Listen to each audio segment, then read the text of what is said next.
Sir, आज के time में सिर्फ सीसीटीवी देखना काफी नहीं है।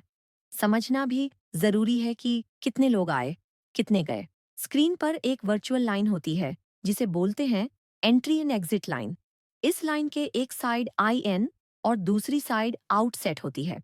जैसे ही कोई इंसान अंदर आता है, एआई ऑटोमेटिकली आइन काउंट बढ़ा देता है और बाहर जाते ही आउट काउंट अपडेट हो जाता है। सर, जो कॉर्नर में नंबर चल रहा है, वो एआई का लाइव कैलकुलेटर है। लोग जैसे जैसे अंदर बाहर जाते हैं, काउंट ऑटोमेटिक अपडेट होता रहता है। सिर्फ लाइव ही नहीं, आप हिस्ट्री भी देख सकते हो। Hour wise, day wise complete report मिलता है।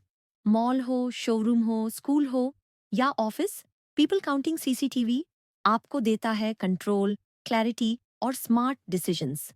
मोडी ग्रुप, अहमदाबाद। Call now 966498 206 740585105.